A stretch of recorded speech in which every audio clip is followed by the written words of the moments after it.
that small, beastly face. They unsettled him, and he looked away. Deal with a devil at one's own peril, he recited.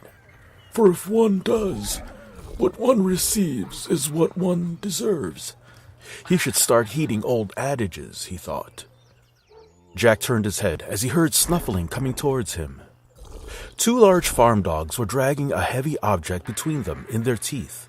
Wurmalade's small smile blossomed full and bright, the sun emerging from behind a screen of clouds. He reached out an arm and opened his hand, palm flat towards the dogs and their burden, a benediction as he waited. A glint of metal, dark and light, traveled along the long spine of a spearhead and its deadly edge as the dogs passed through the beams of sunlight leaking between the barn's boards. The spear's haft ended in a spiked counterweight, which dragged across the dirt and straw, drawing a thin scar snaking between Amberjack on one side and Wurmalade's beastly subjects on the opposing side, ultimately terminating at the king himself, who straddled the worlds of man and beast. Wurmalade lowered his open hand and placed it on the smooth wooden haft, lifting it with some difficulty from Billow's and Tucker's mouths, and, using both hands now, raised it so Amberjack could take hold. Man, beasts, and something in between looked at the deadly weapon as Amberjack raised the blade into the air and planted the spiked counterweight into the dirt. Our safety lies in your hands, the king of the beasts of Earwicker and its environs intoned, with not a shred of sincerity. He hoped the town idiot was too much of a fool to have noticed. Later, after the man had gone and his subjects had let themselves out to see to lunch, Wurmalade and Pietro looked to a dark corner of the loft above the barn's wide doors. Well? Wurmalade asked. He didn't call out, didn't even raise his voice despite the distance between him and whomstever was lurking in the hay beyond. He didn't have to, knowing he would be heard easily. It could work, came a soft voice. Your man could be a useful diversion. A flurry of hay drifted through the motes of dust as the owner of that soft voice, the imprechaun Anca Henthorn, crawled out of her nest and climbed gracefully down, head first, a heavy post to the floor, and somersaulted to her feet. Then again, she said with a toothy smile as she sauntered to Wurmalade and Pietro.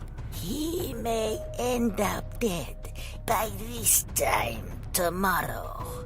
He doesn't look very, capable. Capable? Wurmalade asked with a tilt of his head. Of executing my plan?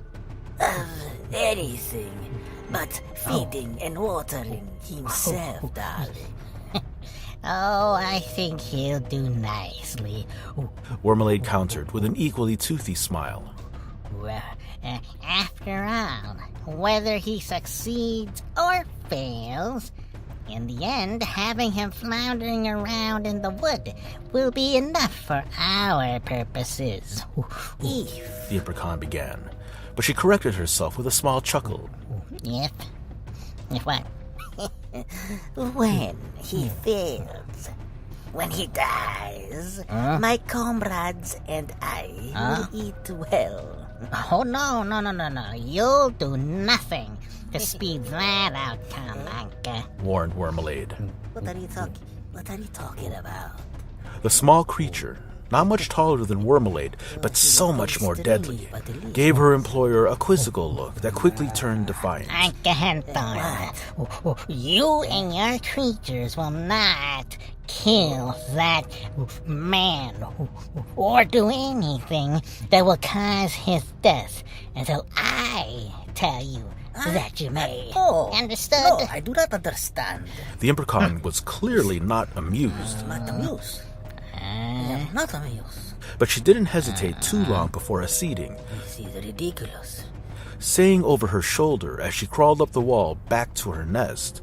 Of course, boss. Yeah, of course. That's right. But when he dies... Huh?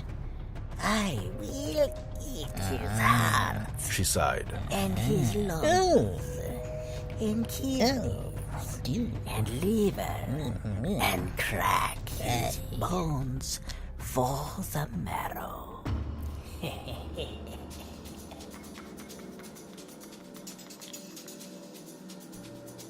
You've been listening to Amberjack, Episode 5. Music credits.